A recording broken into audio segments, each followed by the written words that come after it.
Halo, assalamualaikum everyone.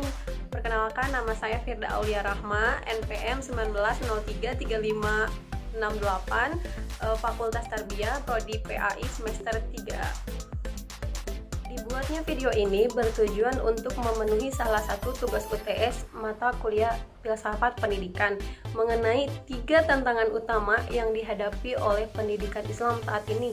Yang pertama, kemajuan iptek, yang kedua, demokratisasi, dan yang ketiga, dekadensi moral.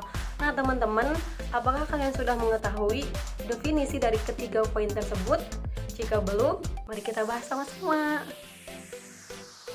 Yang pertama, yang akan kita bahas dari 3 tantangan utama yang dihadapi pendidikan Islam saat ini, yaitu kemajuan iptek. Apa sih kemajuan iptek? Kemajuan iptek, iptek singkatan dari ilmu pengetahuan dan teknologi, yaitu suatu sumber informasi yang dapat meningkatkan pengetahuan ataupun wawasan seseorang di bidang teknologi. Nah, teman-teman, seperti yang kita tahu, di era 4.0 ini kita dituntut untuk bisa menggunakan iptek.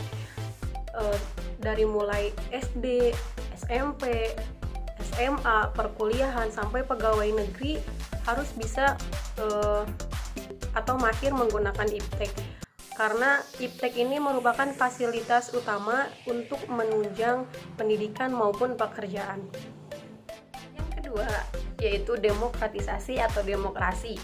Demokrasi adalah bentuk pemerintahan di mana semua warga memiliki hak yang setara dalam pengambilan keputusan yang dapat mengubah hidup mereka. Seperti yang kita tahu, hak kita sebagai warga negara ini banyak macamnya, seperti hak untuk hidup, hak untuk belajar, hak kita sebagai manusia, hak kebebasan, hak menyuarakan pendapat, dan banyak lagi macamnya. Yang ketiga, dekadensi moral. Apa sih itu dekadensi moral? Dekadensi moral adalah kemerosotan moral atau pelemahan moral. Seperti yang kita tahu, moral itu identik dengan etika, akhlak, kebiasaan. Nah, orang yang tidak bermoral disebutnya itu amoral. Nah, teman-teman, kita sudah mengetahui makna singkat atau definisi singkat dari ketiga poin tersebut. Lalu, bagaimana sih strategi yang harus kita lakukan, khususnya saya dan teman-teman di luar sana sebagai mahasiswa atau yang biasa kita sebut sebagai agent of change dalam menghadapi 3 tantangan utama tersebut. Teman-teman, strategi yang harus kita lakukan dalam menghadapi 3 tantangan utama ini, yang pertama, generasi yang hidup di zaman kemajuan iptek ini harus mampu mengendalikan iptek serta menjadi pengguna iptek yang bijaksana. Karena jangan sampai antara kemajuan iptek dan ilmu pengetahuan kita tertinggal di antara keduanya. Itu tidak baik, teman-teman. Dan seperti yang kita tahu, pengguna iptek saat ini marak sekali menggunakan iptek itu semaunya, seperti yang kita lihat di sosial media. Mereka mengetikkan apa yang mereka mau sehingga berdampak buruk kepada diri mereka, entah itu pembulian ataupun mereka terkena UU ITE. Yang selanjutnya, strategi dalam menghadapi demokratisasi ini, yang pertama memang kita tuh harus mampu memilih pemimpin yang piawai dalam menghadapi demokratisasi ini. Selain itu juga kita harus mampu berpikir kritis terhadap segala hal yang terjadi di lingkungan kita. Kemudian kita harus bisa meningkatkan kepercayaan diri kita dalam berbagai hal.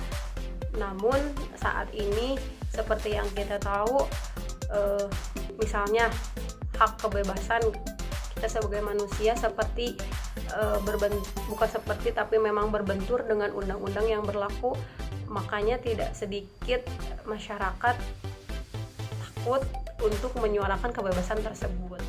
Untuk dekadensi moral ini yang harus kita lakukan yaitu penanaman pendidikan karakter sejak dini. Seperti yang kita tahu, pendidikan karakter seorang anak itu dimulai dari bagaimana sistem pendidikan yang keluarganya lakukan. Maka dari itu, peran keluarga dalam pendidikan moral ini sangat penting, karena baik buruknya anak dalam bergaul itu tergantung bagaimana keluarga mendidiknya.